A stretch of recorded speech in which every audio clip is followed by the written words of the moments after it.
Hi, everyone. Thanks for tuning in today. We're just getting ready and we'll start in a few minutes. See you later.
Good evening, everyone.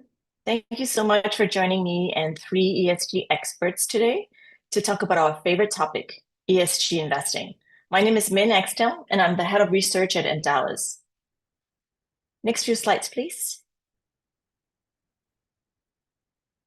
So the next few slides that you're looking at are disclaimers, basically to let you know that this presentation is for information purposes only and should not be considered as an offer, solicitation, or advice. We also have a few other disclaimers from our fund management partners.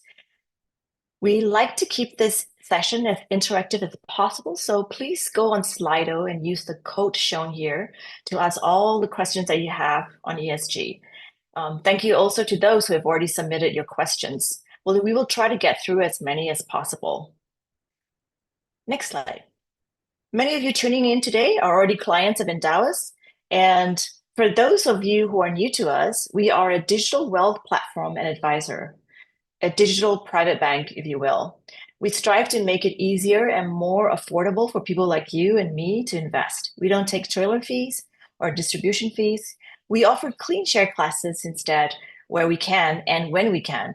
And because we have a robust team of about 12 experienced investment professionals, we're able to conduct rigorous due diligence that results in a very high quality institutional quality platform. Our fees are low and transparent with no hidden costs. Next slide, please.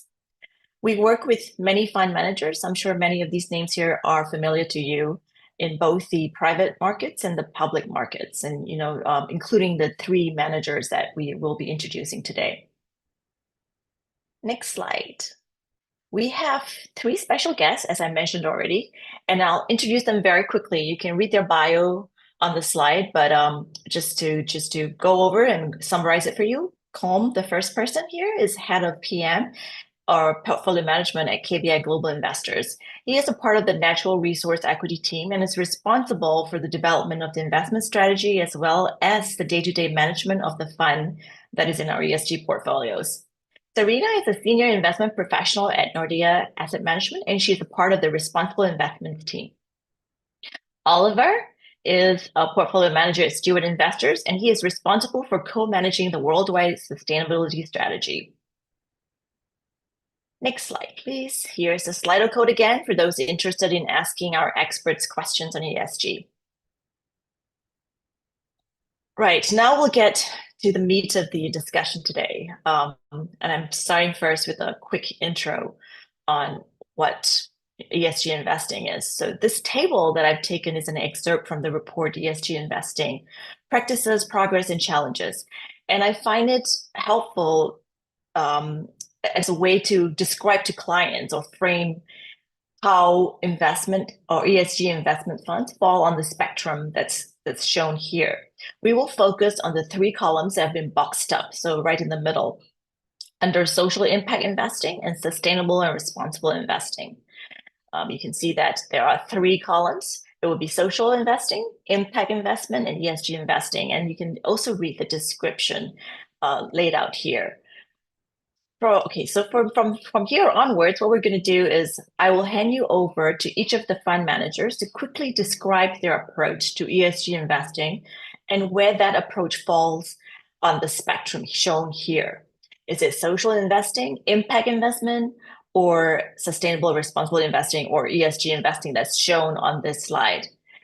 With that, I'll start off with KBI. Colm, over to you.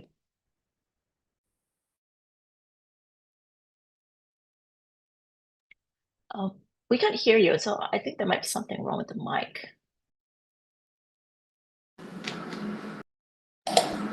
Can you hear me now? Is it okay? Loud and clear. Loud and clear. That's great. Thank you, Min, and thank you for this opportunity to represent my firm, KBI Global Investors. For those unfamiliar with us, we sit within the Amundi network. We provide specialist expertise in the space of sustainable investing, specifically around thematics and natural resources. We have a specialist investment team based in Dublin, Ireland. We consider ourselves a boutique and innovator in the space of thematic investing. So what do we do at KBI? We invest on behalf of institutional clients in a range of thematic end markets, underpinned by secular long-term growth drivers. Some of the secular trends which we play through climate mitigation, adaptation, resource scarcity, demographic change, the trend of industrialization, and infrastructure spend. So in terms of ESG, which we're here to talk about today, we fully integrate our ESG into our investment process.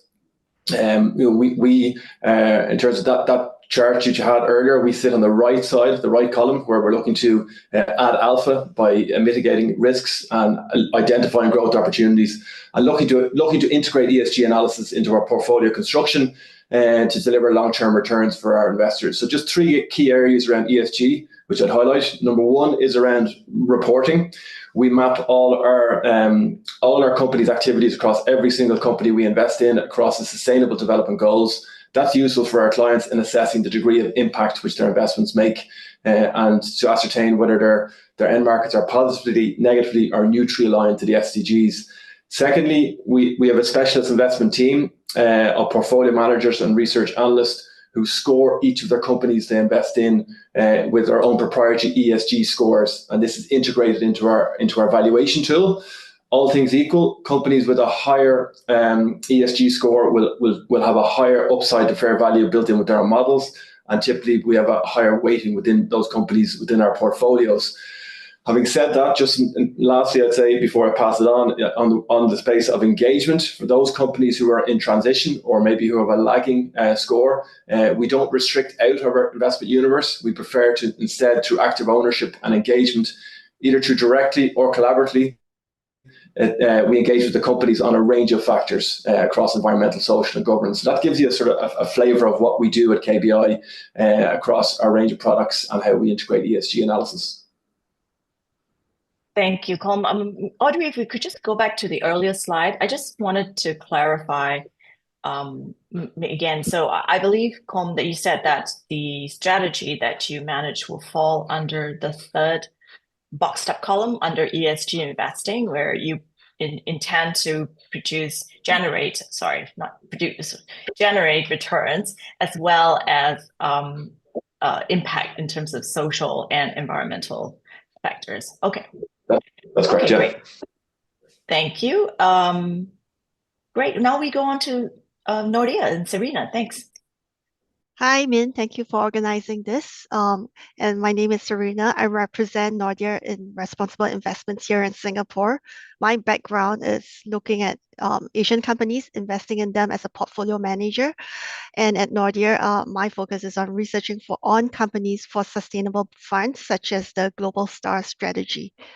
A little bit of background on Nordea Asset Management. We are the largest Nordic-based asset manager with a strong focus on sustainability. Sustainable products, or what we call Article 8 or 9 under the EU SFDR concept, represents about 71% of our $260 billion AUM. So sustainability started a long time back for us. We manage one of the world's largest active thematic climate and environment fund that has started in 2008, long before the word climate is a popular word. As a firm strategy, we have different strategies that cut across the different ESG investing buckets that Min has previously showed us in the slide. So we do have social impact strategies, we do have climate strategies, and then for global stars, it's one of the more traditional ones, which is what we say as ESG investing. It's one of our flagship ESG integrated strategy. The STARS concept is that we believe that companies meeting higher ESG standards would be more successful in the long run. So some of the key ESG features for this strategy would include ESG integration. So the forward-looking ESG assessments are integrated into our investment process.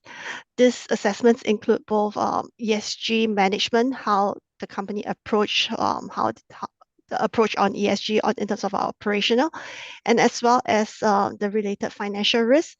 And secondly, it's also the contribution to SDG goals. So this aligns very well in this core positions where we hold in this STARS portfolio, where about 2/3 of the portfolio is in companies that has a wide moat. What do we mean by that? Is that these more high moat companies have a strong competitive edge that can allow them to protect its profitability and provide growth in the medium term and also reduce risk.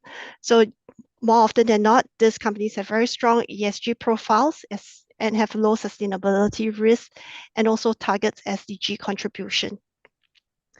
Secondly, the fund rides on our responsible investment specialty expertise. So the team of RI analysts, it's about a team of 30, just almost as large as the equities team looking at this product.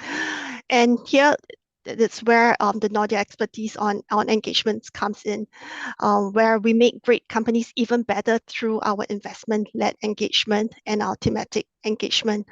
So from my latest count, it is we have about 37 active engagement done for this fund year to date, covering topics across governance, diversity, climate, and human rights.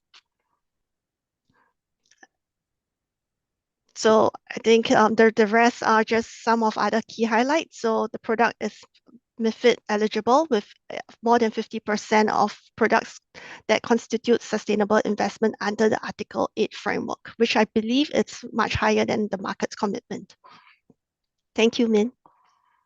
Thank you, Serena. And just to also clarify again, so on that spectrum, this fund or strategy would also fall under ESG. I mean, the sustainable responsible investing, the second column from the right.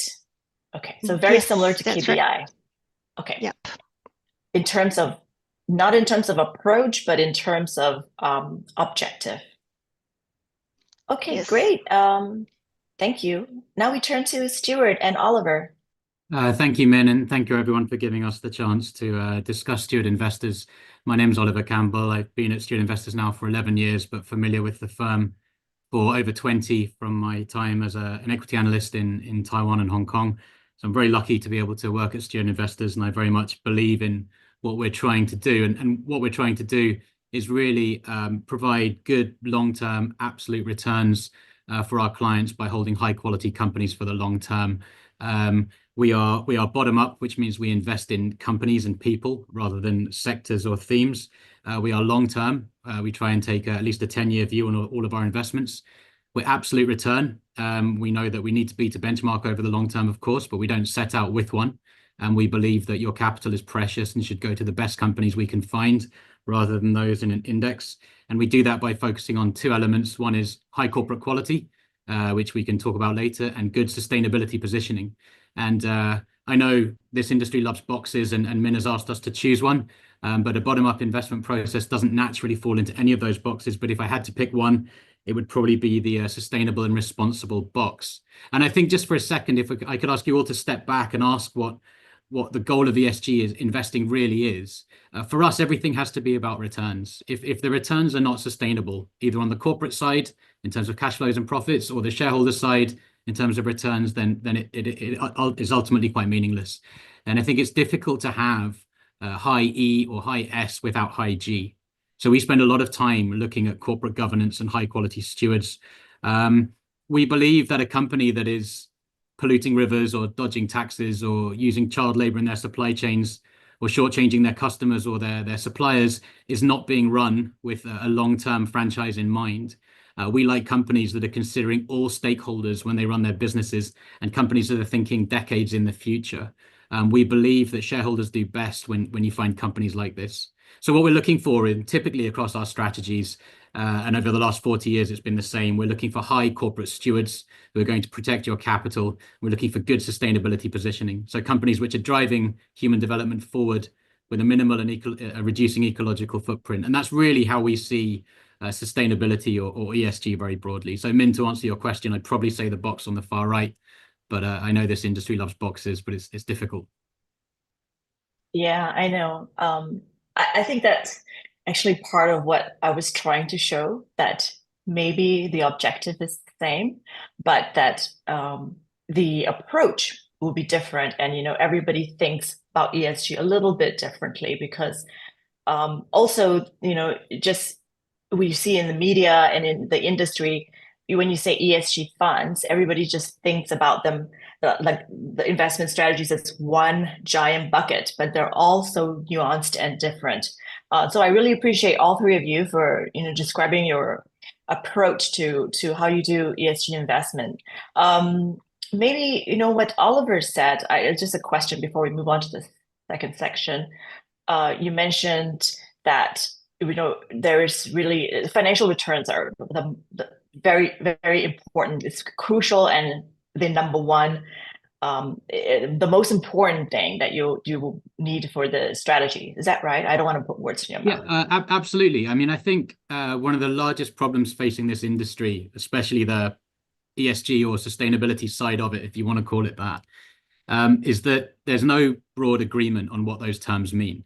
The word sustainability is being debated by various regulators. It means different things to different people, and to a large extent, it's lost its meaning. And I think the other issue facing this industry is that there's still a view that returns have to be sacrificed to invest sustainably. But that comes back to my first point about why any of us are doing this. Our view is that if you can find high quality corporate stewards. And there are 55,000 listed companies out there, so we need to find 40 to 60 of them. So we're kind of spoiled for choice. You shouldn't have to invest in low quality companies or low quality franchises.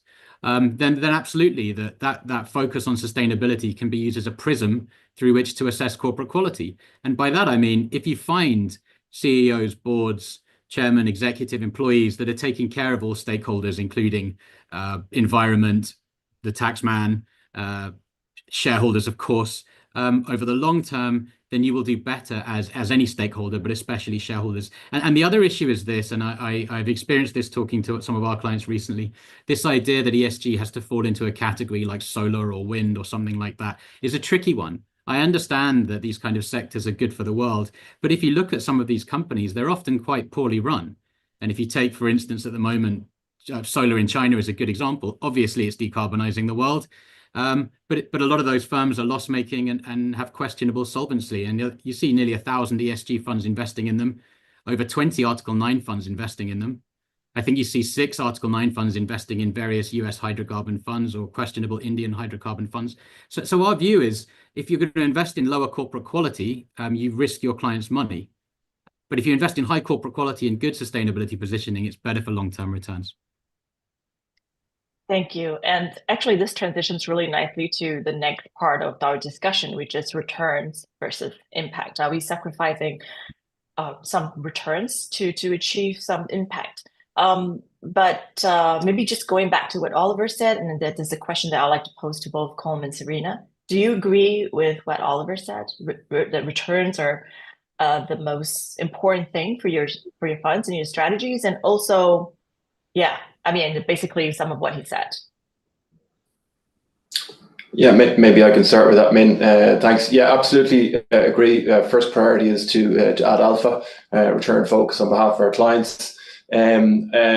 Agree with many of the points which Oliver's made. You know, we would view ESG as complementary and not exclusive. So we see it as additive to returns.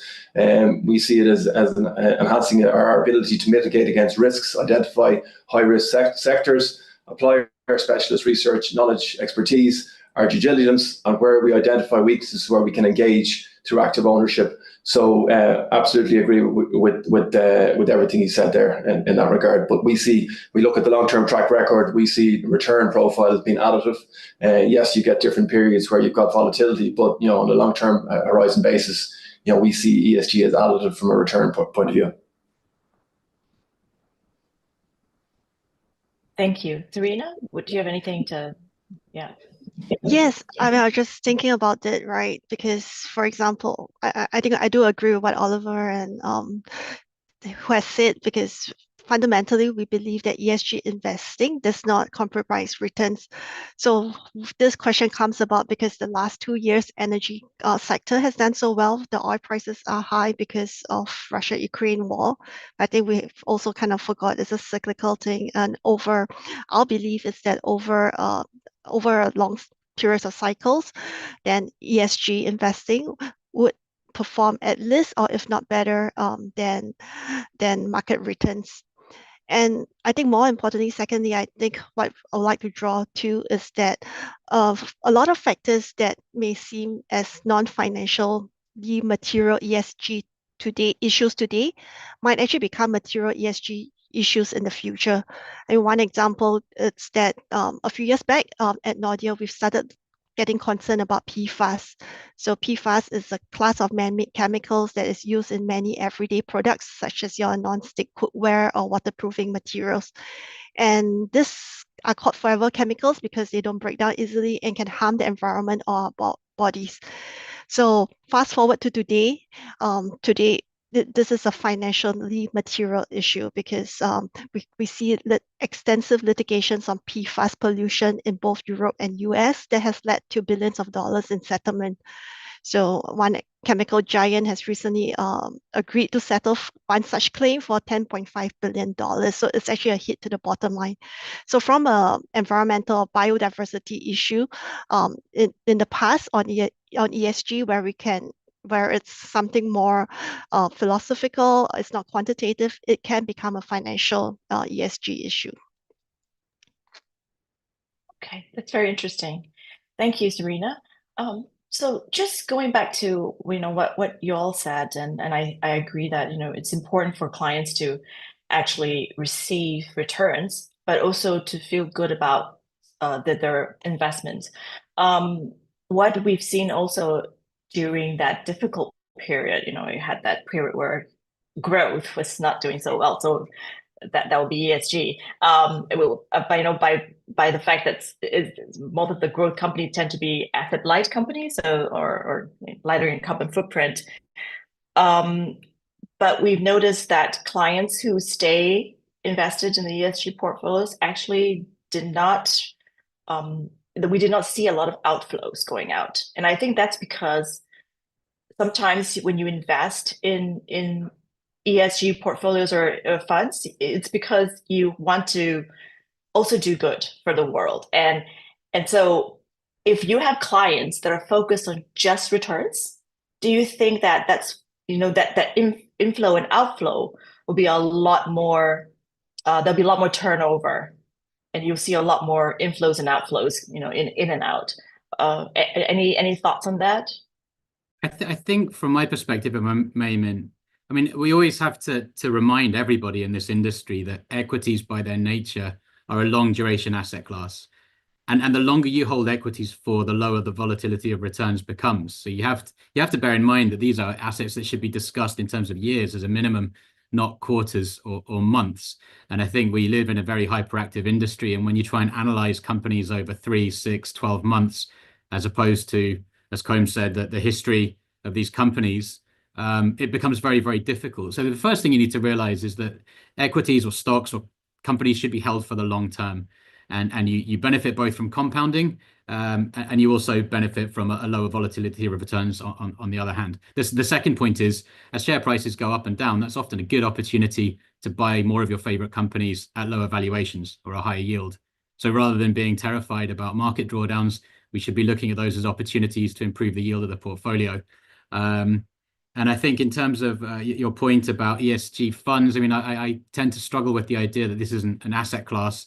That the definition of ESG is probably quite narrow. And as I said earlier, if you look at what this industry, as far as ESG funds invests in, I mean, you can find there's kind of all of our strategies are Article 9, but you can find 30 Article 9 companies and funds investing in things like McDonald's and Pepsi Cola, weapons companies, Raytheon. And it's not necessarily that I'm taking a moral stance on these companies, but I would ask those companies or those fund managers, do you think that fast food over the next 10, 20, 30 years has a better outlook than it did over the last 20 or 30?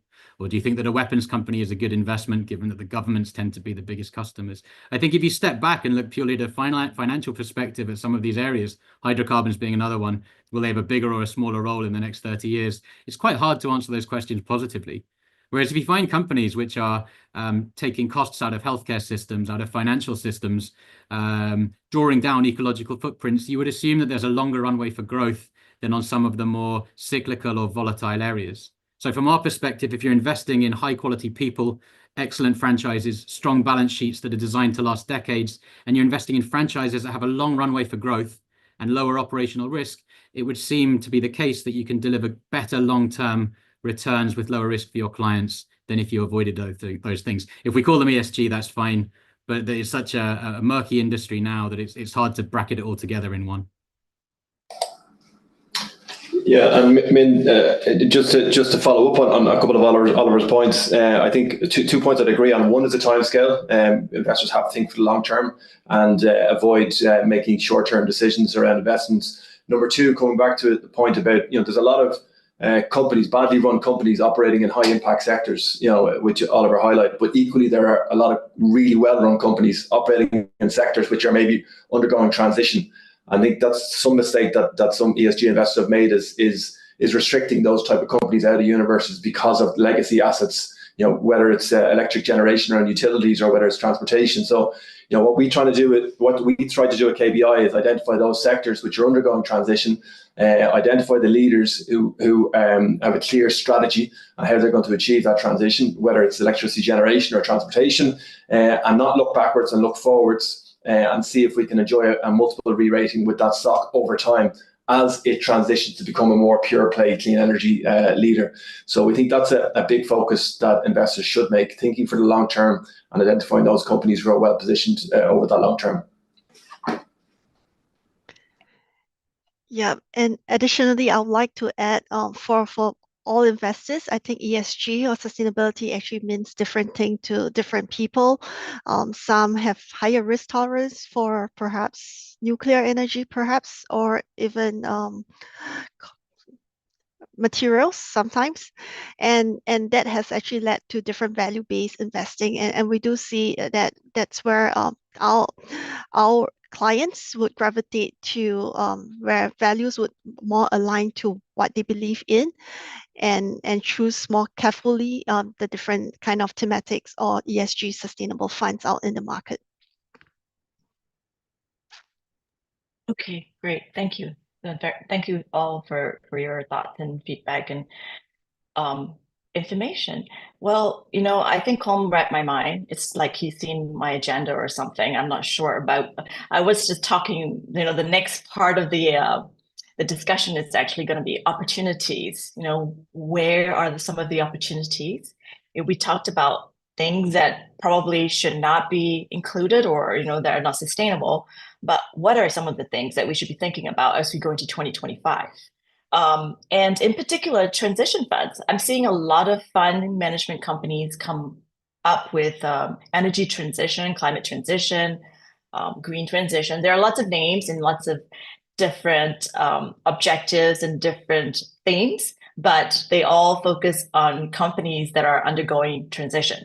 And just for the audience, for the sake of those who are not familiar with this term, transition funds are actually investment vehicles that are designed to help organizations, governments, companies move from more traditional, maybe less sustainable, high carbon, high energy practices to something that's more sustainable in terms of environment and socially responsible. And these investment funds often aim to bridge the gap between the current state to and the more desired sustainable future. So that's the kind of what we're talking about in terms of transition. But I'll be interested to see what you three think about transition funds and also where you're seeing opportunities. Who would like to go first? I can maybe start, Min. So two themes are which I'd highlight would be infrastructure and energy. I've kind of touched on some of the points around the energy transition. It's obvious that we need to migrate from an oil-based energy mix towards more electrification, whether it's electrifying our generation mix or other end markets such as heating and transport. So we're in the early innings of that.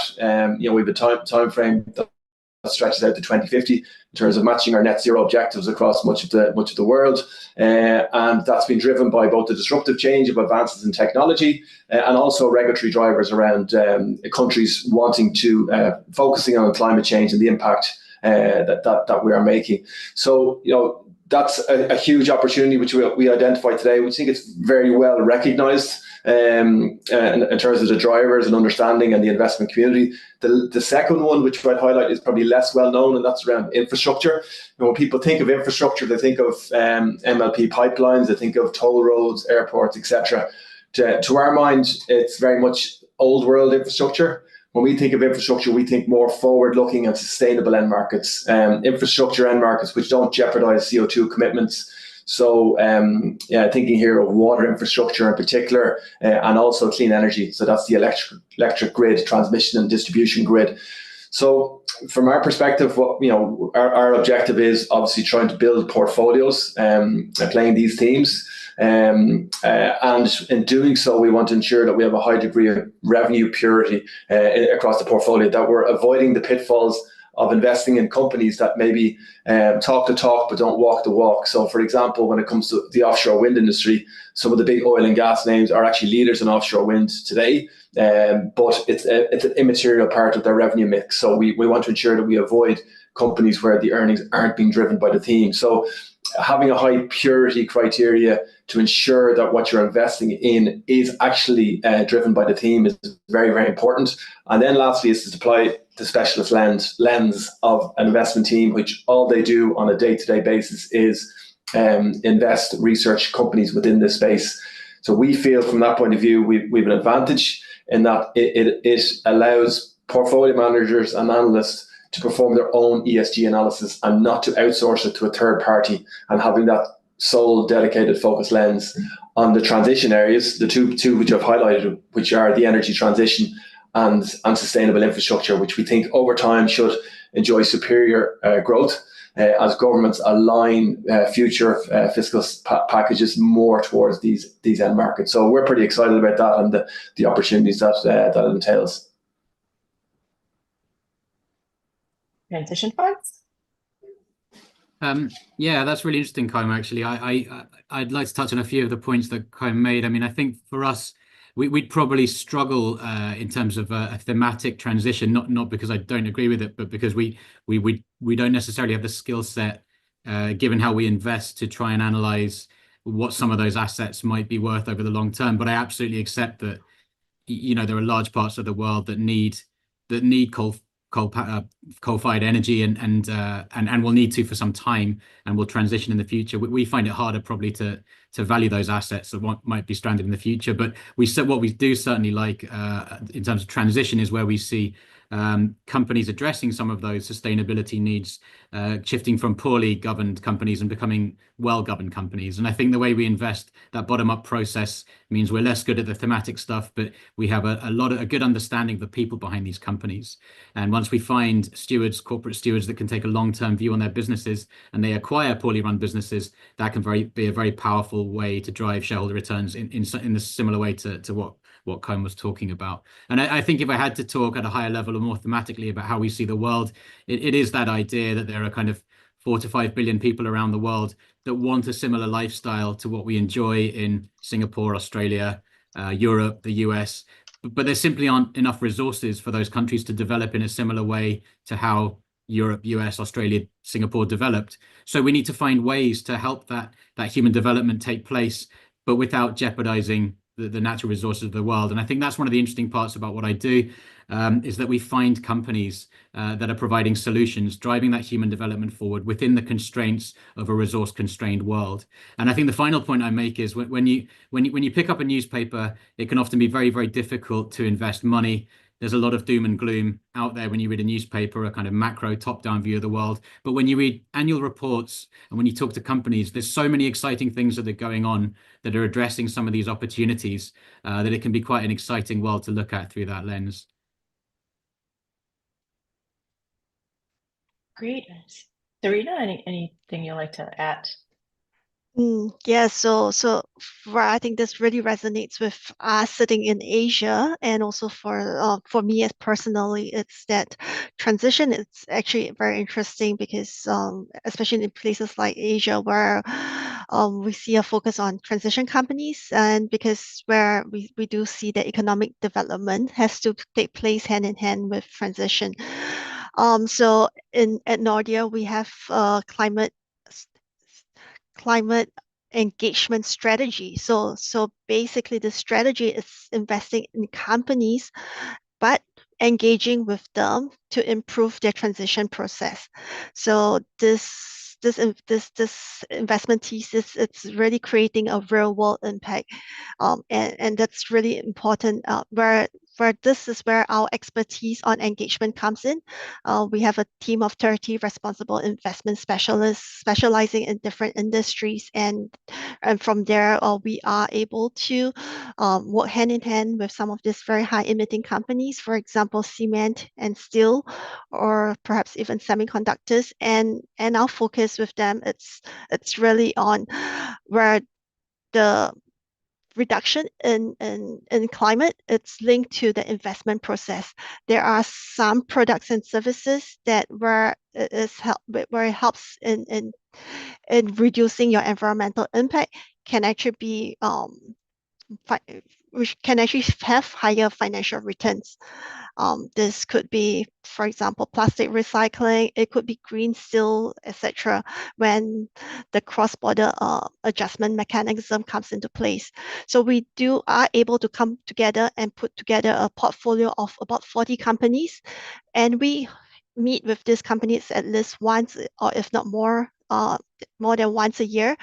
The engagement reports are fully public and published online for all the investors in the funds to see. So engagement, it's a key focus. So across all strategies, it is a big part of the strategy, but we also have a strategy where the funds focus is purely on engagement, and it's where we invest in some of these high impact sectors. And what I would like highlight is why we publish all 40 engagement companies. It's because we believe that transparency is very important, and because it's very easy for transition funds to be greenwashing.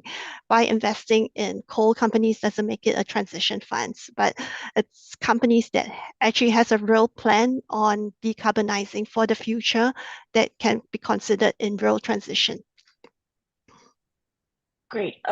That's very interesting, I think, because you brought up greenwashing, and I do agree with you that a lot of times people, I'm not saying that that's done on purpose, but that there are funds that are labeled as transition, and maybe it's just a way to justify having certain companies that will not typically fall under the sustainable label. And transition funds, I mean, correct me if I'm wrong, a lot of them will actually not qualify for SFDR Article 9.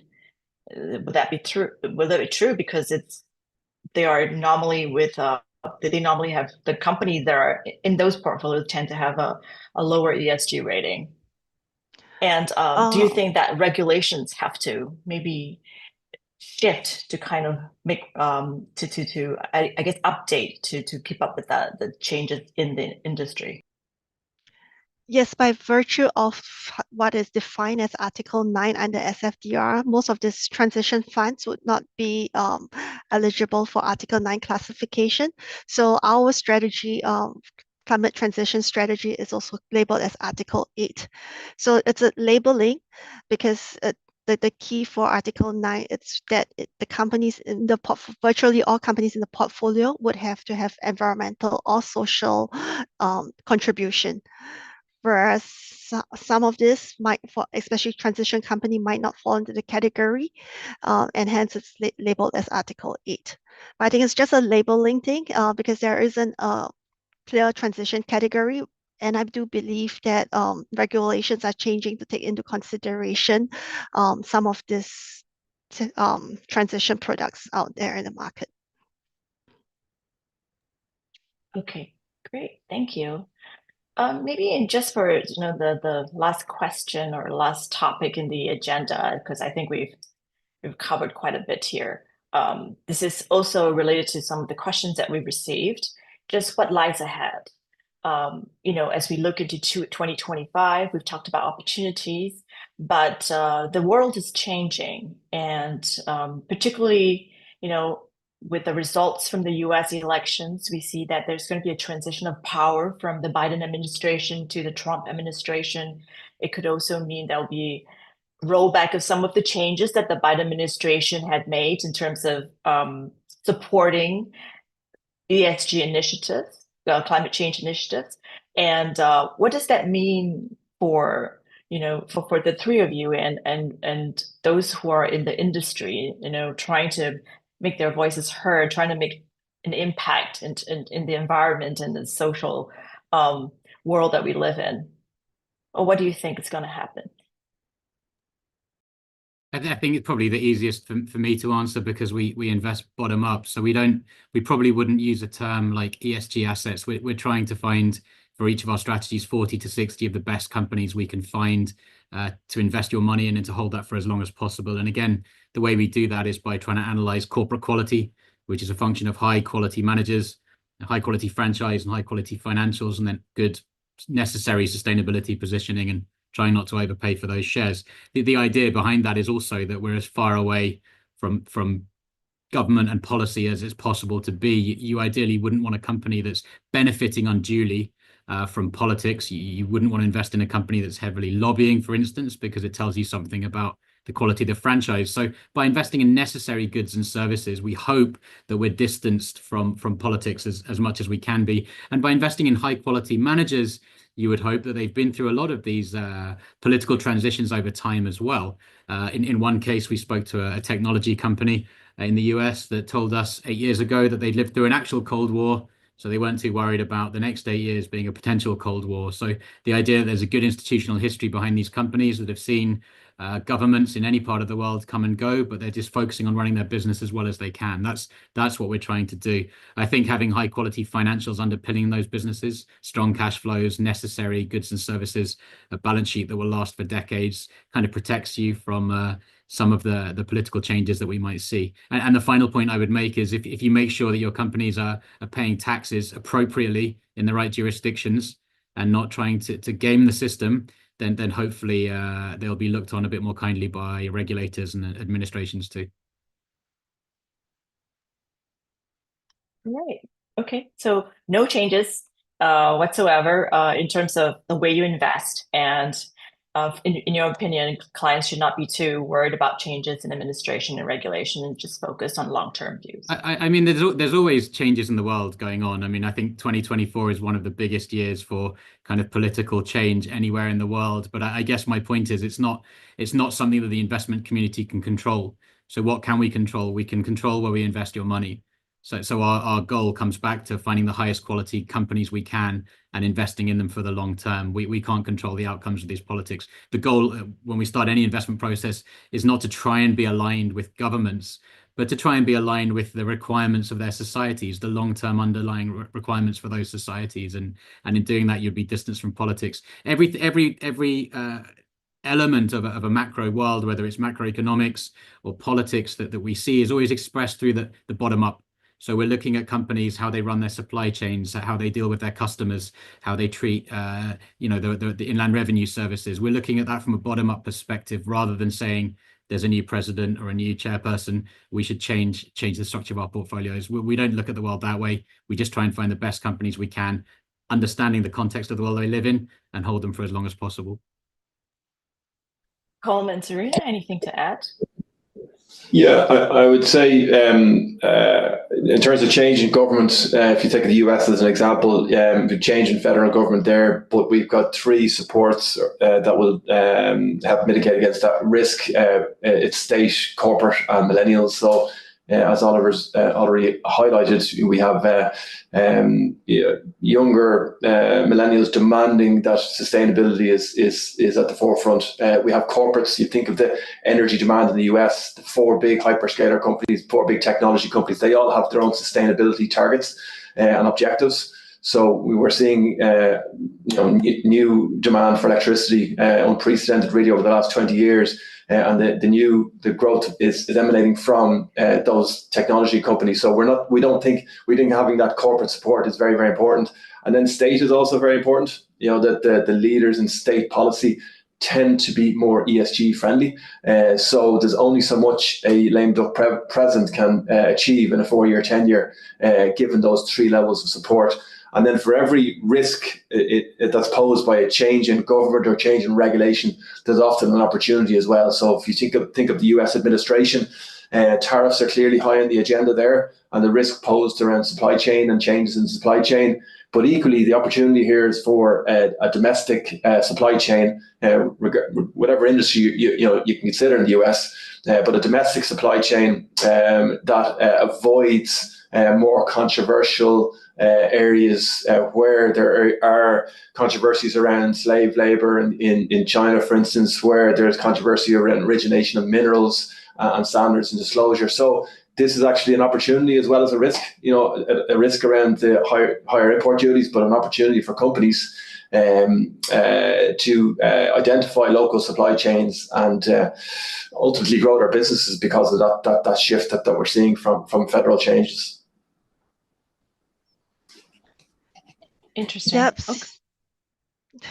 Yep, same here. I think some of the structural change or trends that we see, it's still going to be intact. I mean, Trump might repeal the IRA as expected, and he's going to bash a lot of clean investments, but clean energy investments still actually increased during his first presidency. The world now invests twice as much as in clean energy as compared to fossil fuel, the largest of it, which is led by China. So in many parts of the world, we talk about returns, right? In many parts of the world, renewable cost has fallen below the conventional and are facilitating adoption. So these are some mega trends that we cannot avoid and will continue even with geopolitics or politics in play. Perhaps I'd like to add from a demand perspective on ESG products, based on what we see from our clients, is that there could be potentially a bit of bifurcation of demand. But however, having said that, investors who are keen on sustainable products are still very high up there on their list of focus, and they are also demanding a very high level of sustainability in where they expect their asset managers to do for them. So this will push asset managers who are serious on sustainability to have a very high level of ESG integration and continue to be focused on that. On the other hand, perhaps some other group of asset managers might be green hashing in certain ways, as in just while they are still continue integrating ESG, they might not be openly suggesting that they are. Okay. So really, I guess to summarize, the train is, has been started. It's on its way. Nothing is going to derail it. I mean, maybe there'll be a little bit of slower start, or slowing of pace, but it's going to still continue. So basically, don't worry. We can still invest in impact and ESG related investments. Okay, so I think that's all we have for the agenda, but let's turn to Slido, where we've got a bunch of questions. The first one is, for fund of funds, how do you ensure you get sufficient ESG data of the assets or portfolio companies you're investing in for sufficient risk mitigation? So I believe this is more for Endowus. So I'll take this question. We have access to the holdings in each fund using tools from Morningstar and Sustainalytics. We are able to access the ESG matrix associated with each holding. And then of course, these holdings will just aggregate up to the fund of funds level. And the coverage is not 100%, of course, especially in regions such as emerging markets.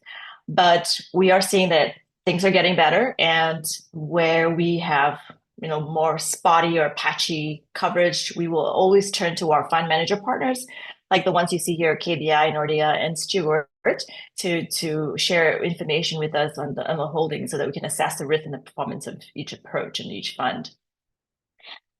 So hopefully that answers the question. The second one we've already answered. This is again related to a Trump-led institution. The third question is, some asset managers see lower returns in ESG compared to traditional oil and gas for the next 5 years. How can ESG investments grow in such a climate? So maybe if we could have one volunteer to answer this question. I'll start, Min, maybe, because again, this is probably easier for me. Given how we invest, again, we don't really look at ESG investments per se. We're looking bottom up, as in each company that we come across, and a blank sheet of paper asking what is the quality of this company, what is the likely return we're going to get from a long-term investment, so starting at 10 years. And when we value these companies, we're constantly looking back at that quality, the quality of management, the quality of franchise, the quality of financials. And we need those to be sustainable for at least 10 years more, ideally. So we're always asking ourselves, are our clients being compensated for the risks they're taking by holding this company? And if we find at any point, either through evaluation or a change in those quality analyses, then we'll consider changing the position size or exiting the position. Or if we find a better idea, we'll often change that. So we're always looking at each company we own with your money. Are you compensated for the risks that we're taking? And that in that way, we try and make sure that we're getting a proper return for the holdings, rather than looking at ESG as an asset class on its own. We tend not to do that. We just look at our investment process and the likely, are we getting enough return for the risks we're taking, basically. Great, thank you. Maybe just in the interest of time, we'll move on to the next question. This person is asking, and actually, if you don't mind, Audrey, maybe we can go on to the slide with the Slido phrase, or yeah, just so that people know how they can ask questions if they want.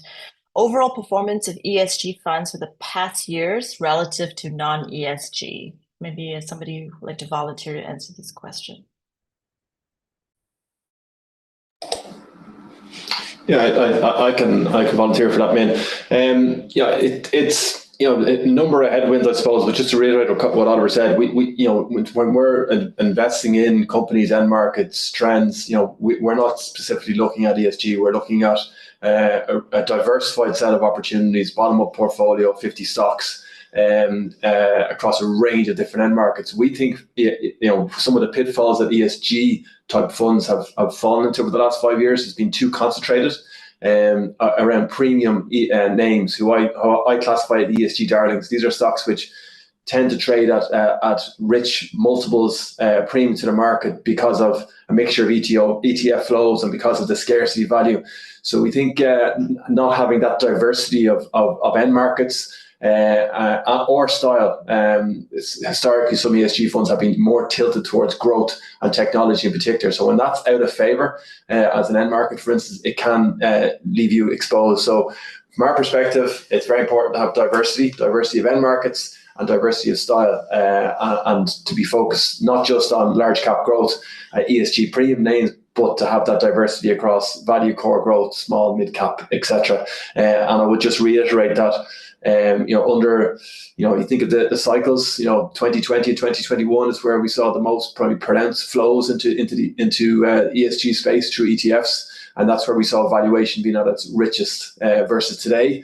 We see valuation as being very, very attractive broadly for the space. That premium rating, which historically has been ascribed to many, many stocks and sectors within the space, has been eroded because of, from our perspective, undue pessimism around the outlook. The world will not stop spinning just because we've got change in the administration.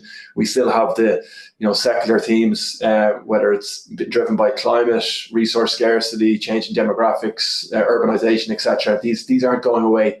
And just because politics changes over the short term, it shouldn't really divert investors' attentions away, who should be focused more on long-term themes and investing for the long haul and not through a short-term lens. If I could actually add to that, Min, as well, just quickly. I mean, at Stewart Investors, we decided over 20 years ago that we wanted to show that investing this way, with sustainability at the core of everything we do, that you can deliver very good returns and over that time beat any index. The indexes that we're benchmarked against are core indexes. They're not ESG indexes. We wanted to be compared to core strategies because we believe that by bottom up stock picking, absolute return focus, you can deliver better returns over the long term. And I think most of our funds have shown that over kind of 10, 20 years that it's possible. So I think by benchmarking yourself against core strategies, core indices rather than ESG ones, it's probably fairer, although we don't really believe in index investing at all. So I think by taking a bottom-up absolute return, a high active share, and by focusing on downside protection, protecting your money in a drawdown, that's a better way to drive long-term returns rather than comparing something to an ESG trend or asset class. Great, thank you, guys. So really, you're just reading Endow's script, or what we've been trying to tell our clients: diversification. Think long term, don't get distracted by all the noise out there. So all very aligned. Thank you so much for that. Maybe the next question then, can you give us one example of an ESG risk and opportunity, and one example of a company that is mitigating the ESG risk and exploiting the opportunity? So first, I guess, it's what is the ESG risk and what is an ESG opportunity, and what is one company that is actually mitigating that risk and exploiting the opportunity? I don't know if anyone. Oh, Serena, would you like to go? I was thinking of doing the next question on integrating climate risk, but thinking about ESG risk and opportunities, where we do see a lot of potential opportunities as well as risks. It's back to where my example on PFAS. It could be a risk for some of the companies that produces or uses PFAS in their manufacturing process, and it's at risk for litigations. And in terms of opportunities, there are actually companies out there who will benefit from that, in the sense that they actually have products that are PFAS free and will gain market share as more and more companies make commitments to phase out the use of whatever chemicals in their production process. There are also testing companies that we've looked at, that we have in the portfolios, that are able to test very minute quantities. From what the companies say, it is as much as like 1 drop of that PFAS in a huge Olympic-sized swimming pool. So very specialized testing in terms of that, and that could actually give an opportunity for some of investment opportunity for some of this climate or even ESG integrated funds. Awesome, thank you. Okay, so then there's a next question. Oh, Colm, do you want to add something? Yeah, I touched on earlier, Min, just to maybe expand on the small, but if you take two end markets, similar themes, electric vehicles and solar. So much of the supply chain originates from China, and the extraction of the minerals derived either from China or the processing is in China. So they're very heavily polluting, carbon intensive, and disclosure is very, very weak. So we think that's a risk for companies, both developing solar products. Can they identify where their products originate from? Have they been exposed to any areas of value chain close to the Uyghur province, the Xinjiang province in China, where there's allegations of forced labor? What's the carbon intensity? Because much of the panels produced in China, are using coal as an energy generation source. Equally for electric vehicles, whether it's cobalt, graphite, huge energy intensive nature to it. So from our perspective is that, at this trend, there's no doubt, I think we'd all agree that the trend of affordable and access to affordable and clean energy is a positive trend, which we should all encourage. However, how we get there is very, very important. So it is a risk we think that the industry needs to pay attention to. And how do you mitigate against that risk is really, as I said before, to try and build a robust supply chain where you've got proof of origination, that your suppliers you've got a close alignment with, and in some cases avoiding countries that are going to be subject to import duties. So I think that's both a risk and an opportunity which we think which we're identifying in our portfolios. I'd love to just add to what Colm said, although he said it perfectly, so there's not much I can add. Exactly that point. At Stewart Investors, I think 2.5 years ago, we pushed to join the Responsible Minerals Initiative and IRMA as well, a mining association, because we thought there'd be a role for shareholder capital in trying to address some of these supply chain challenges. As Colm said, the world is very ready to talk about electric vehicles and solar panels and wind turbines up and down California and Europe. But the reality is the cost is actually being paid by parts of Central Africa and Southeast Asia as well. And I think one guy at a mining company said, you're asking us to extract more in the next 15 years than we've extracted in the last 4,000. There's simply no way of doing that without destroying what's left of biodiversity and indigenous rights, which is ironic because the goal of decarbonizing the environment is to protect biodiversity. So that there's an inherent conflict in that. And we've already seen this year, I think one of the large European auto OEMs struggling with, I think, the US customs when they found that some of their components were made in Western China, as Colm said. And I think if you go further upstream to the semiconductor industry, it's the same thing. An island like Taiwan is oddly deficient in water, given where it's situated. It's also shut down its nuclear reactors, so you have a shortage of power. But within that comes opportunities to shift that supply chain. As Colm said, if you're taking a proactive view on the supply chains, the robust nature of supply chains, there's a huge opportunity there as well. Great, thank you all for your input. Just one last question, and maybe we'll just have one volunteer, very quick answer. Do you integrate climate risk and opportunities? I think that Serena is going to answer, so let me just read it out for everybody. Do you integrate climate risk and opportunities as part of your ESG integration policies? If yes, can you give us an example, please? Serena, Yes. please.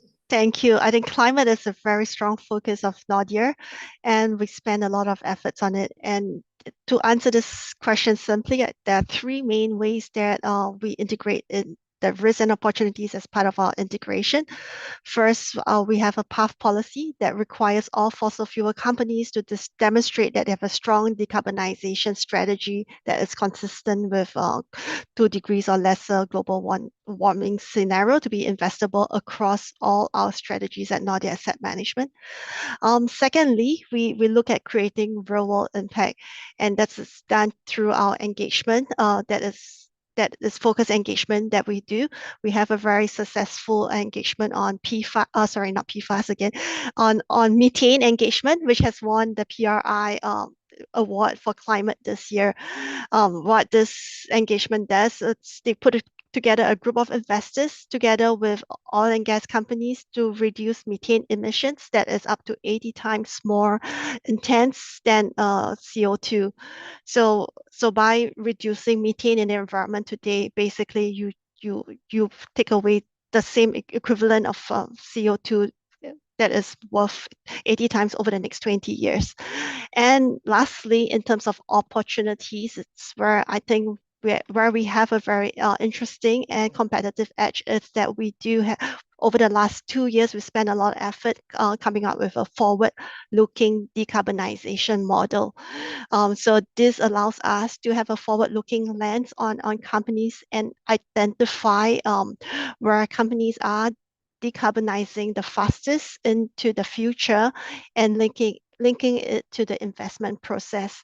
So the climate specialist in our team has built that, and we now have a scope that is in scope for more than 20,000 issuers in our data platform, and we've integrated it into a lot of products. And there are strong client focus who wants to create a real world impact in terms of decarbonizing their portfolios.